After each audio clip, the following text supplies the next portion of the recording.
Goa Pego. Siapa sangka ternyata lubang batuan gunung yang terletak di Dukuh Ngoro-Oro ini menyimpan legenda kisah asmara Bandung Bondowoso dan Loro Jonggrang. Dikisahkan saat Bandung Bondowoso yang gelap mata mengutuk Loro Jonggrang menjadi candi ke-1000.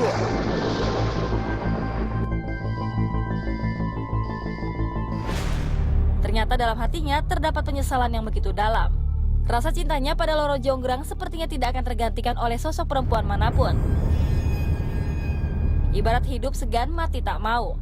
Bandung Bondowoso tiba-tiba mendapat petunjuk untuk berjalan ke arah timur dikarenakan Loro Jonggrang ternyata menitis pada sosok perempuan lainnya. Setelah berbulan lamanya tidak menemukan sosok perempuan yang dicari, Bandung Bondowoso dalam keputusasaannya menemukan goa untuk bersemedi. Hingga datanglah satu bisikan kalau Bandung akan menemukan sosok titisan Loro Jonggrang di desa Pengasiran. Dari kisah inilah, goa tempat Bandung bersemedi ini pun dinamakan Goa Pego, yang diartikan dari hati yang sumpek atau kelam menjadi lego atau terang benderang. Saat ini goa yang begitu disakralkan oleh 3 dukuh, yakni Dukuh Ngoro-Oro, Trasi, dan Wonolagi, Kecamatan Purwosari, Gunung Kidul, Yogyakarta ini begitu dijaga keberadaannya.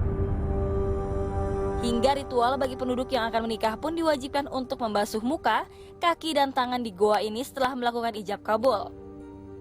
Goa Pego ini dianggap keramat dan sakral sekali oleh masyarakat setempat, khususnya 3 dusun di Dusun Wonolagi, Ngoro, sama Trasih. Dari peninggalan nenek moyang, bahwasanya gua tersebut sedikit ada cerita tentang Bandung Bondowoso. Masyarakat pada awalnya setahun sekali mengadakan ritual yang berbentuk kembul bareng, makan bersama. Namun yang terpenting di situ ada satu saji yang khusus diberikan untuk Goa Pego, yaitu kalau masyarakat menyebutkan getuk wireng yang terbuat dari ubi yang berwarna biru. Bila mana masyarakat ada suatu hajatan, itu memang harus memberikan sajian berbentuk mungkin ada istilahnya nasi dan lauk pauknya, juga sajian apa yang ada di hajatan. Yang terkhusus itu berbentuk ada ya dari pisang ambon, juga dari buah-buahan sedikit, itu ada. Tidak hanya untuk pasangan yang menikah saja, bahkan untuk ritual bersih desa dengan nama upacara Merti Kali Pego pun harus digelar tiap tahunnya.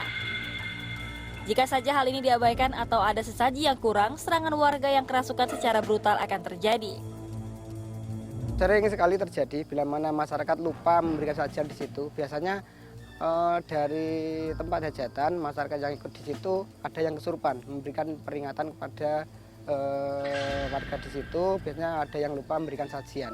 Bila mana ada pengantin perempuan yang dari 3 dusun itu, memang diharuskan datang ke sumber air Pego yang dijadikan sumber pengairan untuk seharian untuk masyarakat 3 dusun itu.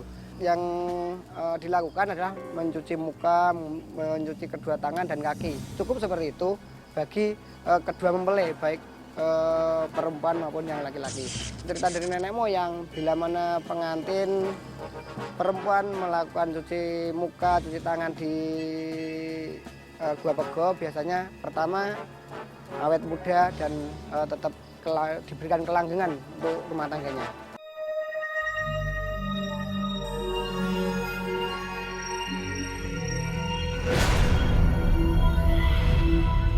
Nah, pemirsa Mister Tukul Jalan-Jalan dimanapun Anda berada dari dunia nyata maupun dunia gaib di seluruh alam semesta yang indah ini.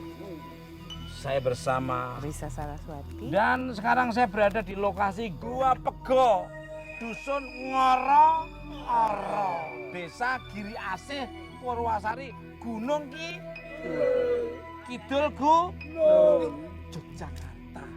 Sebelum kita menuju ke gua yang sangat sakral bagi warga desa ini, di titik ini seringkali orang merasakan energi sangat kuat.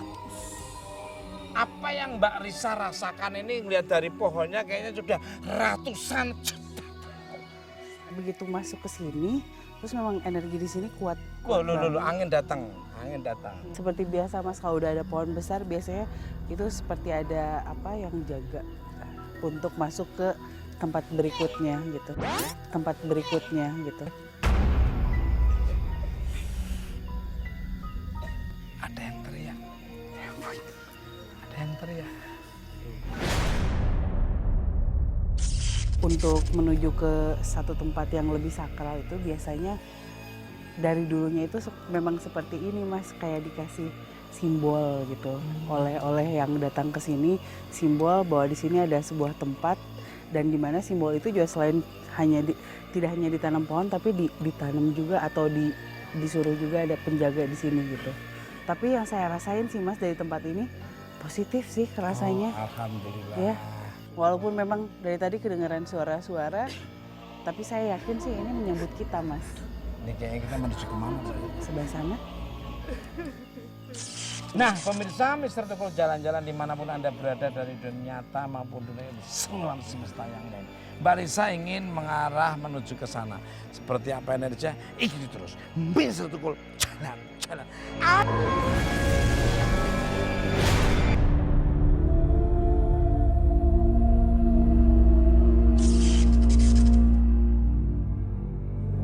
Ramai banget ya.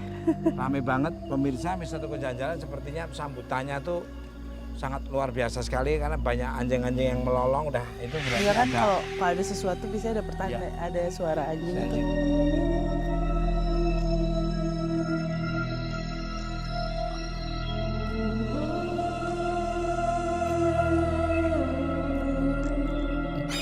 Kok makin anu ya Mbak ya, makin kesini ada teriakan-teriakan Mbak ya. Ini kedatangan kita karena ini kan namanya hutan, Mas. Terus tidak hanya mungkin di sekitar sini, tadi depan sana masih positif, tapi mungkin kedatangan kita mengundang juga yang negatif-negatifnya, Mas. Dan di sini saya kok merasa agak tidak nyaman.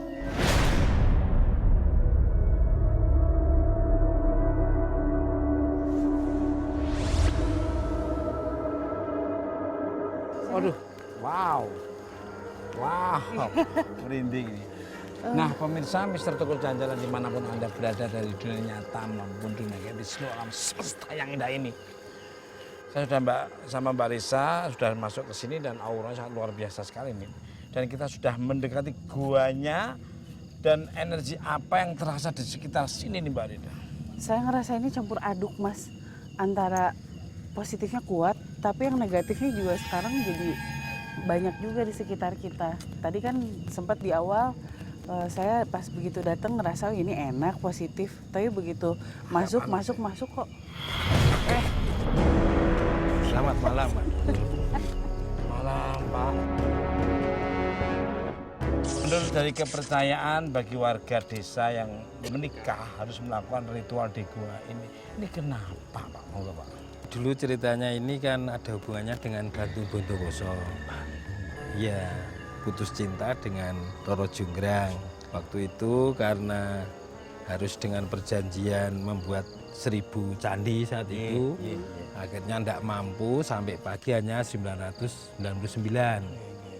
Yang satu kan Roro Jonggrang sendiri, akhirnya dia putus cinta lari sampai ke Parangtritis, ketemu dengan Begawan Samudono. Akhirnya dia dapat wangsit di Guolangse sana. Wangsitnya kalau mau dia ketemu dengan Roro Jonggrang, titisan Roro Jonggrang itu, dia harus pergi ke Pego ini. Pego itu dari kata sumpek menjadi lego. Nanti akan ketemu jodohnya titisan Roro Jonggrang yang namanya Roro Suli. Itu akhirnya begitu. Akhirnya Bondowosonya ketemu Roro Suli juga. Ketemunya nggak di sini untuk tempat semedinya. Untuk tempat semedinya di sini. Dan akhirnya bisa ketemu. Akhirnya bisa ketemu. Maka di sini kalau ada orang setelah hijab kabul, dia harus diarak ke sini. Biar selalu cintanya melekat antara sehati. Ini menurut Mbak Risa, kenapa harus melakukan hal seperti itu? Mungkin dari pandangan dari Pak seperti itu. Kalau dari Mbak Risa sendiri. Tempat yang punya sejarah biasanya ada berkahnya gitu, Mas. Jadi mungkin orang-orang juga melakukan ritual itu ke sini untuk mendapatkan berkah seperti yang didapat oleh Bantung Bondowoso gitu. Cuman saya sih penasaran, Pak. Kok kenapa ya saya merasakan energi negatif juga di sini? Apakah ada sesuatu yang dilakukan orang-orang gitu di sini?